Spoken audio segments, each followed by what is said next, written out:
I walked into my wife's kingdom with 2 warm Italian beefs bleeding through a paper bag and got told, politely, that I didn't belong. The turnstiles flashed authorized personnel only, and when I said, "I'm the CEO's husband," the guard chuckled like I'd tried a line. "Sir, I see your husband every day," he said, pen tapping a clipboard. "There he is now." A tall man in a navy suit glided out of the private elevator, badge swinging, smile practiced. He gave the guard a 2-finger wave and didn't register. Me at all, like the building had airbrushed me out.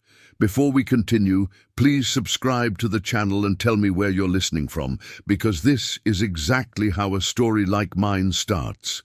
Not with shouting, but with a laugh that turns the floor under you to glass. "Name for the visitor log?"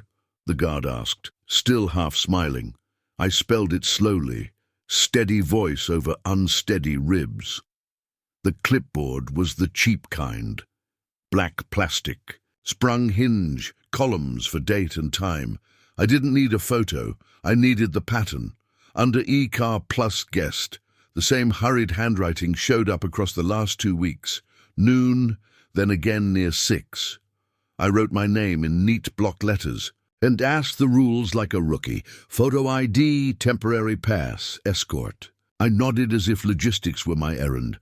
Outside on Wacker, Chicago's October air had that dry leaf river steel bite that makes the truth travel faster. I took the sandwiches down the steps, ate one without tasting a thing, and carried the other home to River West, where late sun throws a gold ribbon across the brick like a blessing you have to earn. My key turned. The door clicked. Gardenias hit like a too-sweet memory. On the quartz counter, a cream slip sagged against the fruit bowl. Holland and Vine Floral, imported stems, express handling, executive delivery. Total 2,800 Friday, Octa 10. I smoothed the paper and read the zeros the way you read a diagnosis. 2 Italian beefs, 1 receipt, a laugh in a lobby. I slid the florist slip into a new manila folder and wrote 1 word on the tab: proof. From the firebox in the hall closet, I pulled our prenup, the good paper you feel in your hand, opened to the clause that lives in the light. Undisclosed financial misconduct reshapes protections. I didn't draw a circle around it. I laid it beside the receipt and let the paper do the talking. My phone buzzed at 6:41 p.m. Selena, running late, board prep, don't wait up. Me. The condo looked like every magazine spread we'd copied. Clean lines, brass pull bars, a bowl of green apples pretending to be permanents. I put the untouched sandwich in the fridge, like saving it could save something else, then opened a ruled notebook at the dining table, where the pendant casts a cold halo on ink. I wrote the date, Mon Oct 6. Under it, 1 line, play along, confirm, don't guess. I didn't storm, didn't call names, didn't perform hurt for applause. I made tea, rinsed the counter, and set the prenup and the $2,800 slip side by side like 2 shy witnesses waiting to be sworn. Somewhere in the stack of mail sat a blue-banded envelope from the bank, the kind that talks about holidays and numbers in the same breath. I let it sit. If a kingdom is built on paper, then paper is how you take the measure of it. And if a guard's laugh is the opening bell, the ledger you start that night is the first answer back. The morning after the lobby laugh, Oct 7, I woke to a silence that didn't match the room. It was the kind of silence that feels staged, like someone had emptied the house of its warmth and only left the furniture behind. I tried to make coffee, but the machine sputtered and hissed as if it resented me for needing comfort. The countertop shook under my hand. Maybe it was me shaking, hard to tell. At 7:12 a.m., my phone buzzed. Selena. Late board prep, be home late. 7 bland words, not one of them about me. The man paying half a $6,999 $840 balloon payment due just before Christmas. I stared at that bank slip tucked in my proof folder, those numbers staring back like they knew what was coming long before I did. People imagine emotional collapse as a movie scene. Crying, yelling, dramatic pacing. Mine was quieter. Mine sounded like coffee grounds, spilling across quartz in slow motion because my hands wouldn't steady. It felt like my heartbeat was in my fingertips, tapping a message I couldn't read. So I walked down Kinsey, past the bakery that sells almond croissants we used to split, past the mural of the blue heron spreading its wings. Chicago in October has that early winter honesty. It tells you exactly how cold things can get. At the river's edge, I pulled out the florist receipt again. 2,800 imported stems, executive delivery. Who were they meant to impress, my wife or the man walking out of her private elevator? I folded it twice and slid it back into the inside pocket of my coat, the one I used to keep anniversary notes in. By noon, I called Paula. She's the kind of neighbor who notices when you're carrying more weight than your grocery bags. She didn't ask questions when I said, "I need you to sanity check some numbers." She just said, "Come by tonight," like she already knew I wouldn't be able to eat. When I got home, Selena wasn't there. No surprise. She lived in boardrooms. Now, lived in press plans, lived in her phone. I lived in the echo of our condo, the clicking of pipes, the hum of the fridge, the oven timer we never used anymore. She walked in near 8:30 p.m., wrapped in a scent I didn't recognize. Something expensive and floral, not our usual jasmine candles. "Big day," she said, dropping her leather bag on the console table. "Q3 prep is insane." "What's the new perfume?" I asked, keeping my tone flat, neutral, harmless. She blinked once before answering, microsecond, but enough. "Oh, sample from a boutique spa, executive wellness thing." She tossed a small black box into the recycling. When she turned away, I reached in and read the receipt tucked inside. 3950's Executive Wellness, Saturday, Sept 27th. A spa weekend that cost more than some people's rent. A weekend I wasn't part of. She kissed my cheek lightly, habit, not affection, and disappeared into the shower. I sat at the dining table under the pendant light, which suddenly felt more like an interrogation lamp. I opened my notebook, the same ruled pages from last night. I wrote $2,800 florist bill, Oct 10, 3950 spa weekend, Sept 27, $18,400 wire, Sept 29, Paula to confirm. CEO's husband, cited daily, Evan Carr, balloon payment, $699, $842, due before Christmas. Selena. "Dying again." I wrote until the lines looked like cracks spreading across the page. "Illinois has strict two-party consent laws. No secret recordings, no revenge spyware, no traps. Everything had to be clean, lawful, undeniable. Paper only, receipts only, dates, amounts, signatures. That's the thing about truth. It survives photocopying." At 11:23 p.m., when Selena fell asleep listening to a productivity podcast, I added one last line, "Play along until the truth introduces itself." And then I closed the notebook. Not gently, not angrily, just firmly, like sealing a chapter before it has the chance to rewrite itself. I didn't sleep much the night after the spa box discovery. The condo felt too clean, too staged, like a showroom version of my life. On Oct 8, I left early, long before Selena's alarm would play her chirping morning birds. I told myself I needed fresh air. Really, I needed proximity to the truth. I walked straight back to the Harton North Tower with a crossword tucked under my arm, like I was a retired man killing time instead of a husband stitching together a betrayal. The lobby guard noticed me. "Immediately, back again," he said, friendly but curious. "Yeah," I replied softly, signing the visitor log. I watched the pen glide across paper like it was tracing a map, while deliveries rolled past in steel carts and employees scanned key fobs. I stood there pretending to study my crossword, while my eyes drifted to the security monitor behind the desk, just long enough to catch the pattern. Evan's badge pinged in at 8:03 a.m., just like yesterday, just like the day before. I didn't stare, didn't ask questions, didn't risk looking invested. I tapped my crossword lightly and thanked the guard, then walked out into the crisp Chicago air before suspicion could take shape. By early afternoon, I sat across from Ms. Alvarez, a divorce and corporate governance attorney whose office overlooked LaSalle like a courtroom in the clouds. Her desk was tidy, her nails immaculate, her tone direct. "What brings you in?" she asked. I slid the prenup across her desk, not dramatically, just decisively. "I think my wife may be misrepresenting something important at her company, and possibly someone is posing as her spouse in certain contexts." Ms. Alvarez raised a brow but didn't lean in. She didn't need theatrics. She flipped the pages calmly, landing on the clause I already knew by heart. Undisclosed financial misconduct repositions the protections.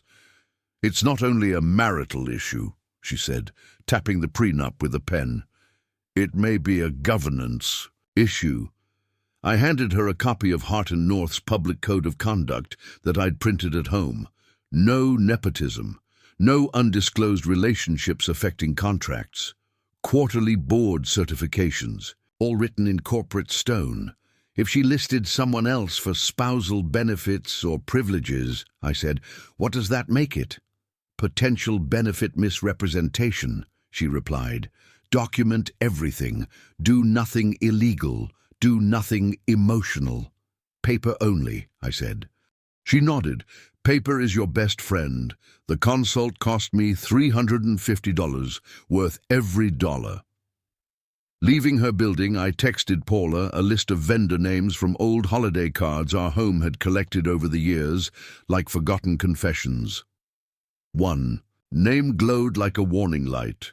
"North Shore Advisory LLC," Paula replied near dusk. "Filed last spring. Manager field blank. Suspicious." Suspicious was putting it mildly. At home, I created a second manila folder labeled Company. Not wife, not marriage, not suspicions. Company. Because this wasn't about jealousy.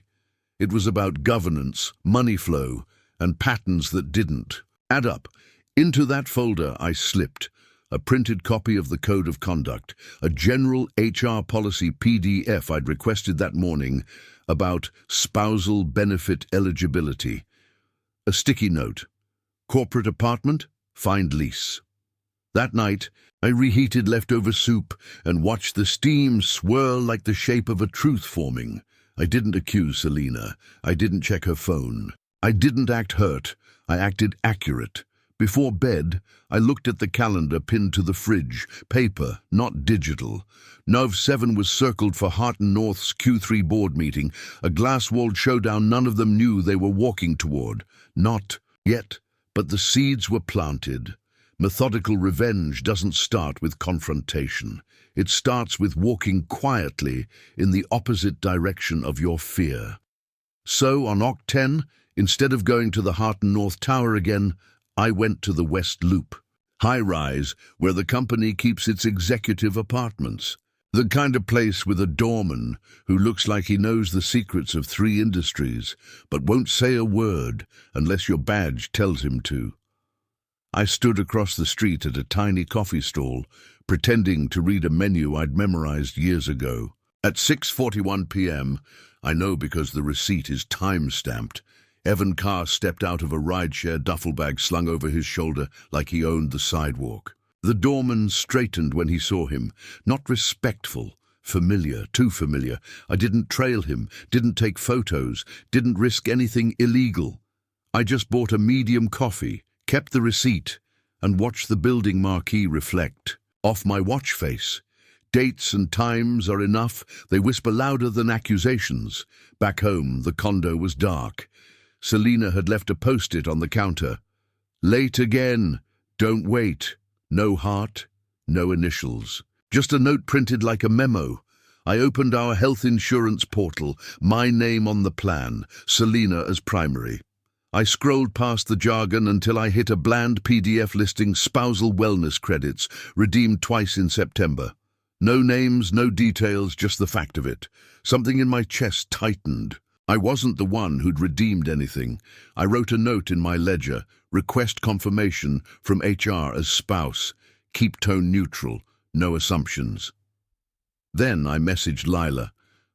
Lila, the temp from last year's holiday party, the one who told me she was just trying to survive office politics until grad school. I typed casually, "Hey, trying to send a fruit basket to Selena's team. You mind sharing the org chart? Want to get names right?" She replied fast. "Sure." She sent the PDF, and there it was. Evan's box under Selena's, a dotted line reading Strategic Projects. A dotted line is corporate language for closer than the chart wants to admit. Then she added, "Off the record. Someone keeps pushing rush payments to a North Shore something. Weird vibe. North Shore Advisory LLC. The vendor Paula had already flagged." A chill crept under my shirt, not fear, confirmation. I transferred the florist receipt, the spa receipt, and the wellness credit note into the company folder. My rule was simple. Everything must be lawful, replicable, and impartial. If it couldn't stand alone without emotion, delete it. Being methodical saved me. Being methodical meant no one could twist my narrative into jealousy or insecurity. Circled Friday, Oct 17 on my calendar for the CPA review with Paula. That red circle looked like a bullseye around the truth. As I closed the folder, I thought about the board meeting on Nov 7. Directors in suits, papers neatly stacked, water pitchers sweating under fluorescent lights. A quiet room where the truth could echo loud enough to crack careers. The boardroom wasn't a fantasy. It had a date, time, and address, and step by step, piece by piece, I was turning my suspicions into something corporate policy couldn't ignore. Truth doesn't need volume. It needs structure, and I was building it. On Oct 14, the first real crack in Selena's composure showed itself, not in words, but in the half-second freeze of her hands while she tied her scarf. We were by the door, the morning sun hitting the brass hooks where we keep our coats. "Press briefing rehearsal today," she said lightly, tugging the knot a little too tight. "We're tightening the narrative for Q3. I nodded. "Will Evan be there?" Her hands paused, just a flicker like a skipped heartbeat. Then the smile came, perfectly shaped. "He's good at decks," she said, forcing a casual tone that didn't belong to her. That half-second told me more than any confession ever could. By afternoon, I was in Paula's kitchen. Her quartz island was covered with my documents, receipts, printouts, screenshots, everything arranged like pieces of a crime scene only numbers could solve.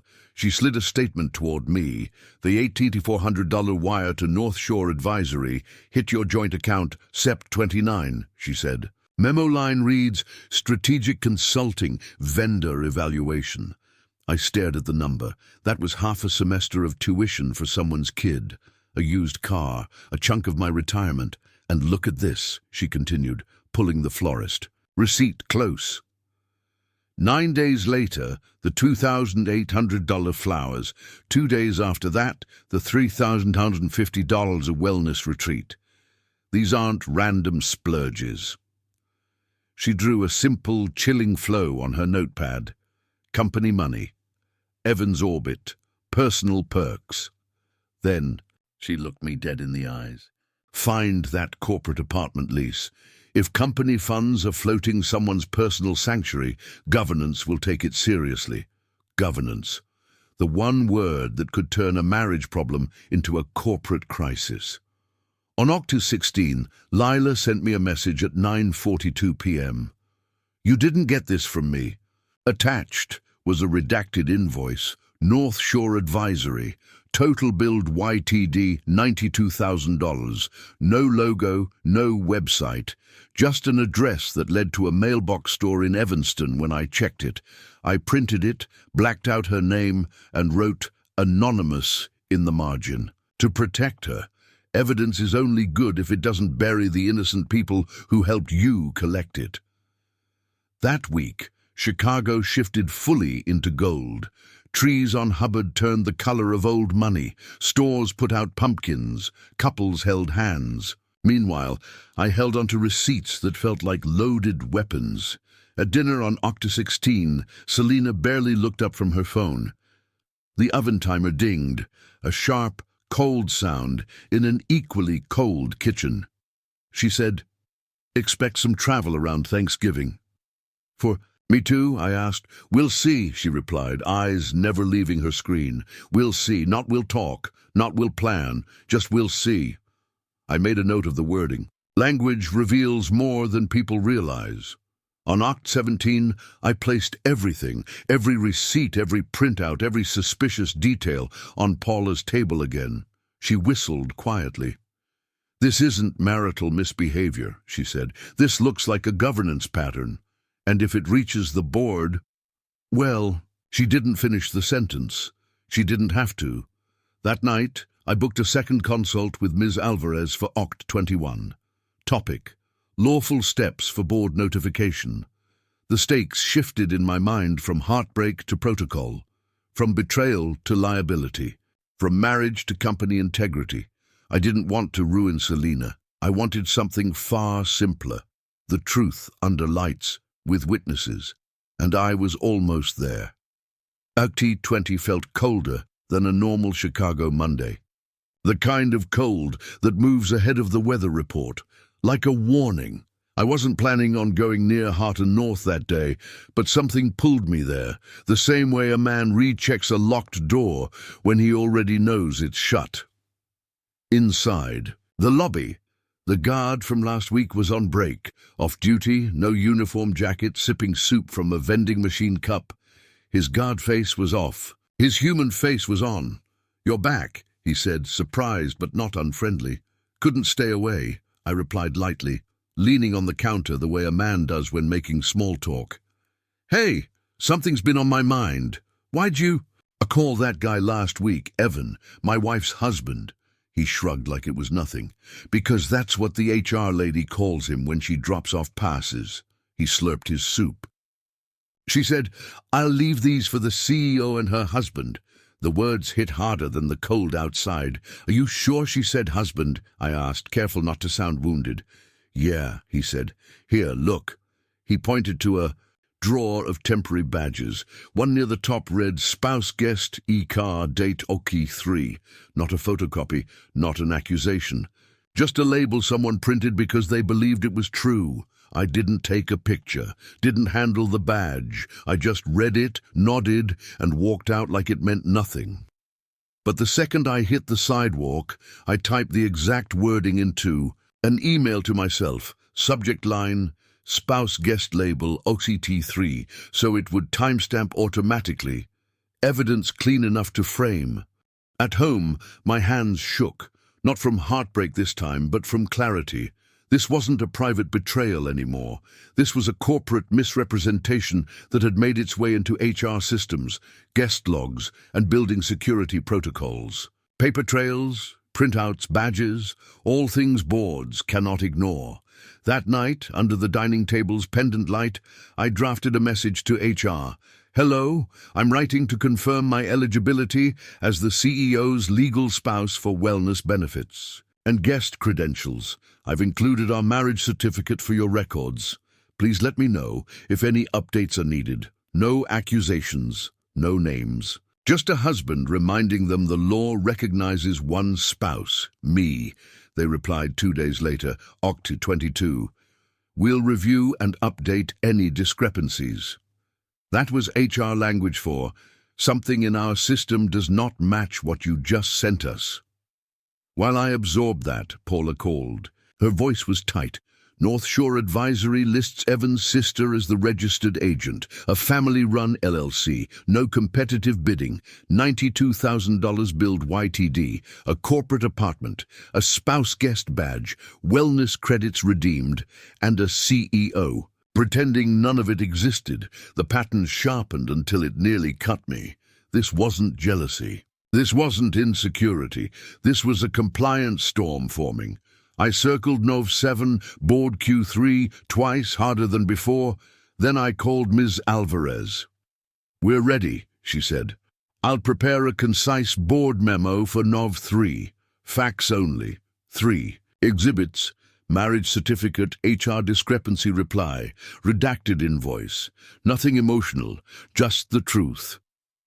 For the first time in weeks, I felt steadiness return to my pulse. Not because I wanted revenge, but because the truth was finally stepping into the light, quietly, lawfully, inevitably. NOV 7 arrived with a sky that couldn't decide if it wanted to snow or shine. Chicago does that, holds two truths at once. I ironed my quiet suit, the one I wore to my niece's college graduation and my father's will reading. Important days. Days where truth takes a seat at the table. Miss Alvarez met me in the lobby of the law firm, 2 blocks from Harton North. She carried a slim folder, nothing bulky, nothing dramatic. Her rule was simple. The thicker the file, the weaker the case. Truth shouldn't need padding. Ready? She asked. As I'll ever be. We walked together to the tower, our footsteps echoing on the marble floor. The same guard from weeks ago looked up when I entered. This time he didn't laugh. His head dipped in quiet recognition. Morning, sir. Inside the boardroom, floor-to-ceiling windows framed the river like a cold painting. 12 leather chairs, 2 carafes of water sweating lightly, a long glass table that reflected every breath, every blink. Directors sat with their tablets, open, papers neatly aligned. Ms. Alvarez handed a thin folder to each board member. Exhibit A, marriage certificate. Exhibit B, HR reply acknowledging discrepancies. Exhibit C, redacted invoice from North Shore Advisory LLC, no theatrics. Just paper, clean, honest. Then Selina walked in, navy suit, perfect bun, confidence like armor. Evan followed 2 steps behind, mirroring her posture like he'd practiced in a mirror. When they saw me sitting beside counsel, something flickered across Selina's face. Not guilt, not fear, but recognition. The moment someone realizes the room isn't arranged the way they expected. The board chair cleared his throat. We've received a governance concern from an internal party. We'll address this under executive session with all relevant individuals present. Executive session. Closed doors. No recording. No reporters. Just truth and consequences. The chair nodded at me. Sir, you may begin.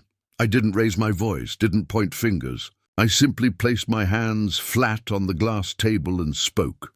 On October 6th, I visited this building with lunch for my wife. When I identified myself as her husband, security informed me they saw her husband daily. I paused. That man was Evan Carr. Selina inhaled sharply. Evan stared at the table. I thought it was a misunderstanding, I continued, until I examined the visitor logs and noticed repeated entries, E-Carr plus guest, until I found a $2,800 florist bill dated Oct. 10, until a $3,950 wellness retreat receipt appeared in our home, until a ATT $400 wire to North Shore Advisory left our joint account on Sep. 29. The directors shifted slightly, movement subtle but significant. I kept my tone steady. I asked HR, politely in writing, to confirm my eligibility as the CEO's spouse for wellness benefits and guest credentials. I attached our marriage certificate.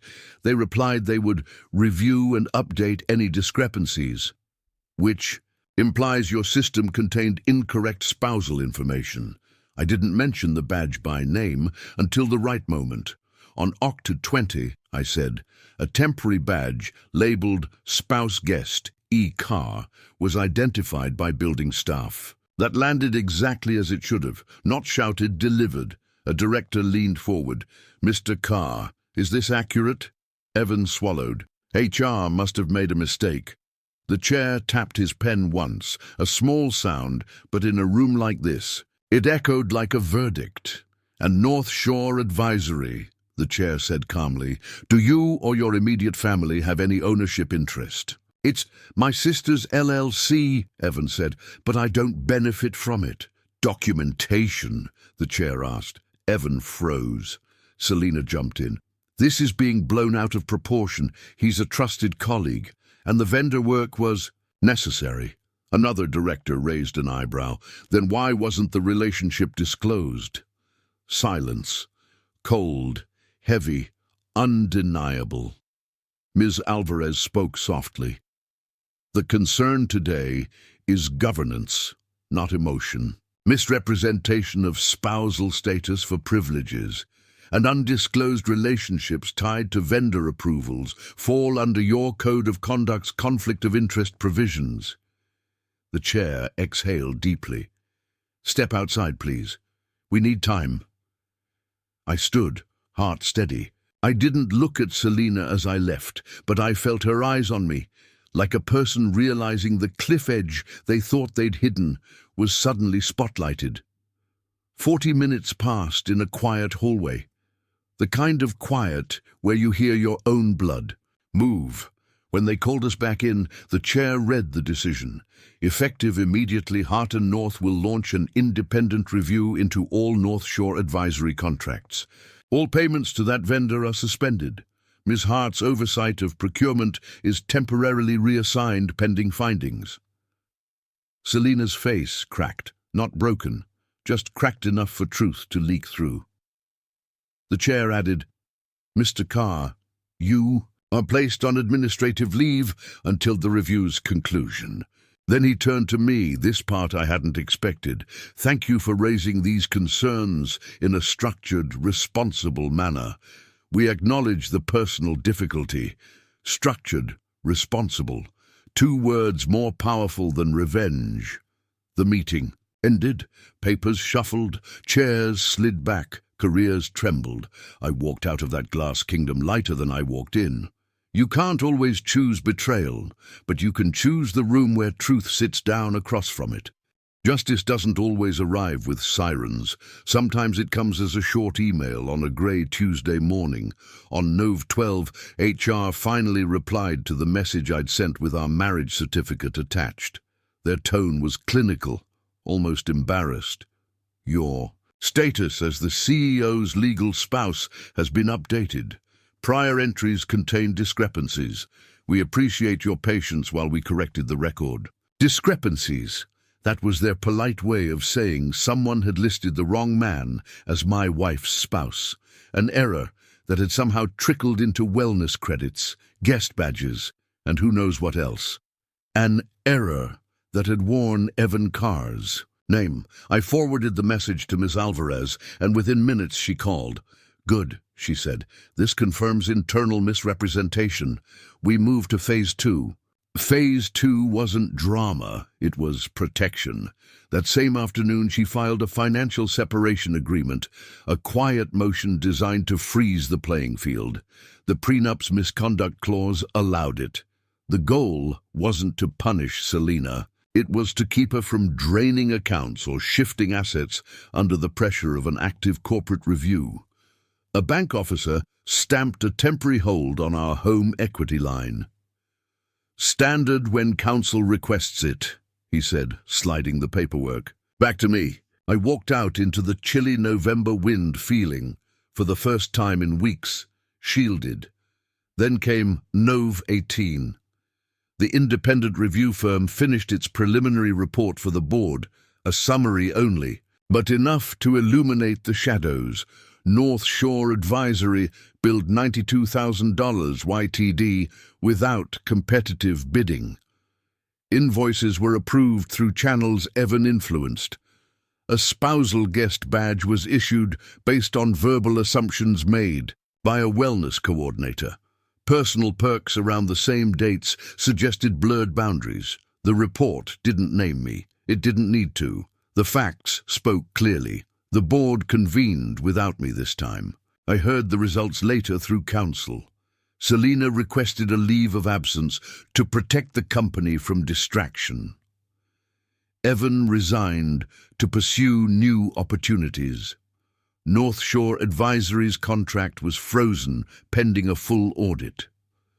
The corporate apartment lease, already under review. Justice doesn't always look like handcuffs. Sometimes it looks like a procurement freeze and a resignation letter typed in a hurry. Meanwhile, Ms. Alvarez and I finalized a settlement that protected what mattered. The $699,942 condo balloon payment would be covered by the sale, proceeds split according to the prenup.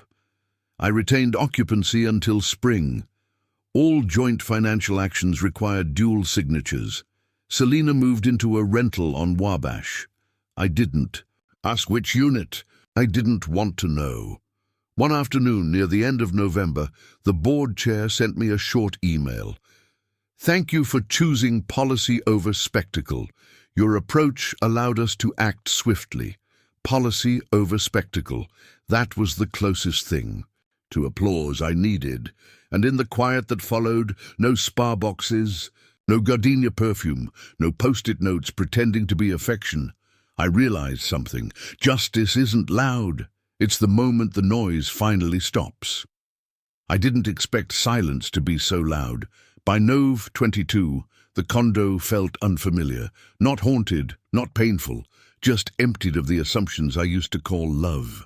I took a long walk along the river that afternoon, the sky a dull steel gray, the wind sharp enough to wake anyone sleepwalking through their life. Chicago in late November has a way of clearing your vision. I kept thinking about the $2,800 florist receipt, how I'd flattened it with my thumb that night, smoothing out the creases like a man trying to smooth out the truth. I had stared at those zeros so long, the number branded itself into me. Not because of the money, though God knows that was part of it, but because it symbolized a version of my marriage I didn't recognize. People think revenge is loud, voices raised, plates shattered, dramatic exits. Mine wasn't. Mine was a ledger, a policy, a pen tapping on a glass boardroom table. Mine was quiet enough to hear my own heartbeat finally slow to normal again. Paula made chili that evening and insisted I come over. Her kitchen smelled like garlic and tomatoes, and when she handed me a bowl, she looked at me the way an older sister might. You didn't destroy her, she said, stirring her spoon. The truth did. I didn't argue. She was right. Later, Ms. Alvarez called with final updates on the review status. She spoke with the calm certainty of someone who has walked many clients out of emotional fires. Boundaries are not punishment, she said. They're fences around what you love, including yourself. I wrote that down on a sticky note and pressed it on my nightstand lamp, a reminder that I wasn't broken. I was simply redrawing the lines of my life. I boxed up the proof folder that night, florist receipt, spa invoice, HR email, redacted, North Shore paperwork, and placed it on the top shelf of my closet, not because I wanted to forget, because everything inside it had served its purpose. The review firm requested more documents from Hart and North, but not from me. My part in this story was already finished.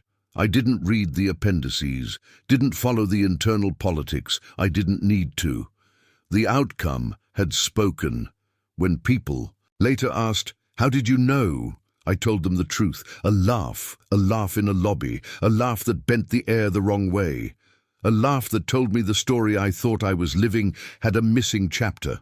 Sometimes betrayal doesn't shout. Sometimes it chuckles. Back at the condo that night, I cracked the window open. The cold drifted in, clean, honest, uncomplicated.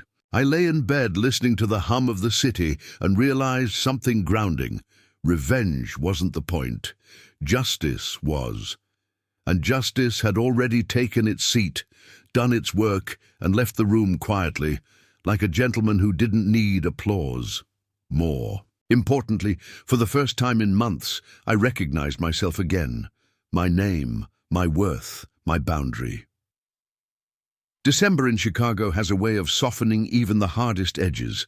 Snow on rooftops, holiday lights in windows, strangers holding doors. My life, strangely enough, felt lighter than the air around me. I spent the first week of December staging the condo for sale.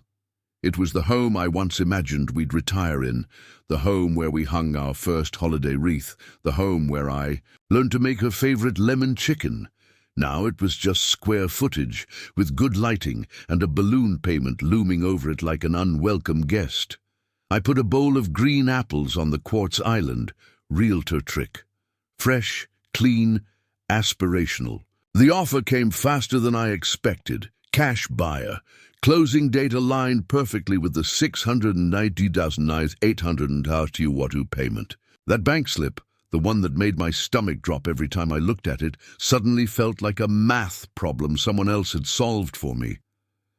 Selena sent one message through counsel. I'm sorry. 2 words that arrived too late. Typed without ownership, without understanding.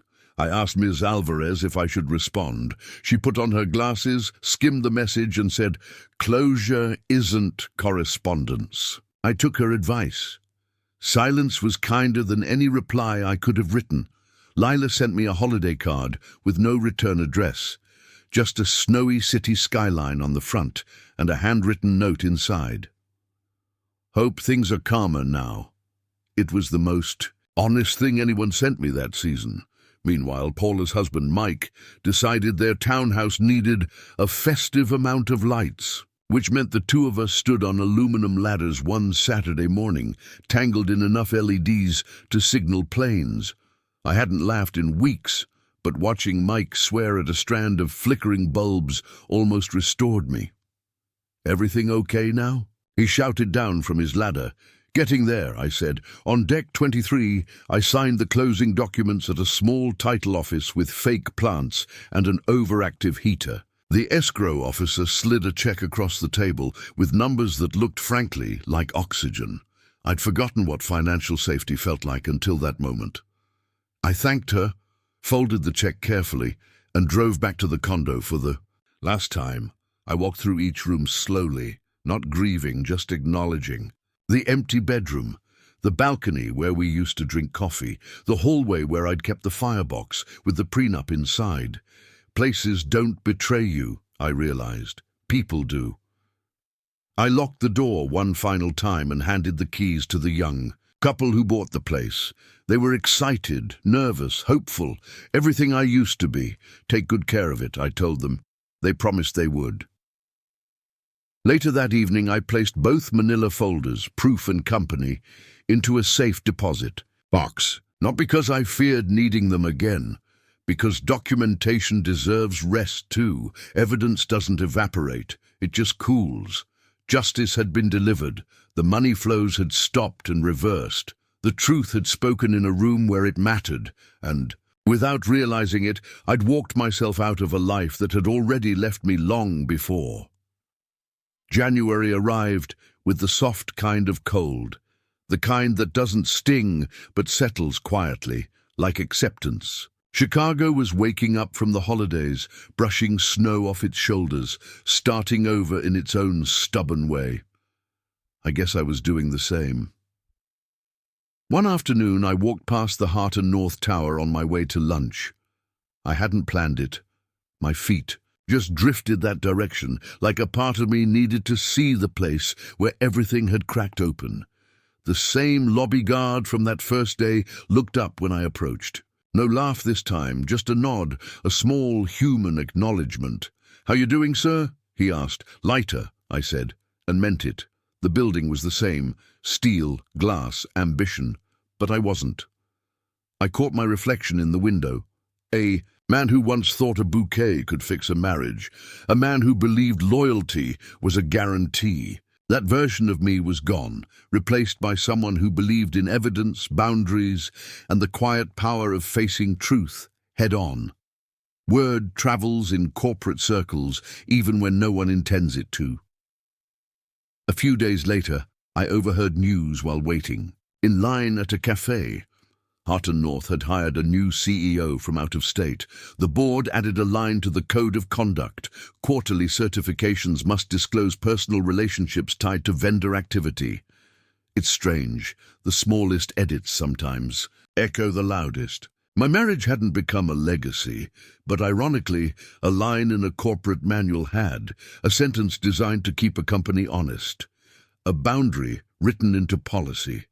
I didn't know whether to laugh or sigh. I bought 2 Italian beef sandwiches on my walk home. Old habit. When I reached the river's edge, I sat on a cold stone bench, unwrapped the first sandwich and took a bite. It tasted better than it had in months. Not because the recipe changed, but because I had. I opened the second sandwich without thinking, and took a bite of that one too. For the first time, the food didn't taste like grief. It tasted like spice, bread, and freedom. I thought about the condo keys I had handed to the young couple, the folders sleeping in the safe deposit box, the silent boardroom where a pen tap had sounded like a whole life-changing direction. People imagine revenge as fire, but mine had been winter, slow, cold, clarifying, the kind of cold that lets you see your breath and understand you're still alive. Sometimes the final irony is this. In losing someone who couldn't tell the truth, you find the version of yourself who finally can. I stood, brushed crumbs from my coat, and looked out at the water. Dark, steady, honest. You didn't lose me, you gave me away. And once I realized that, I finally understood the truth that had been waiting under everything. Boundaries don't push people out. They show you who was never standing with you in the first place.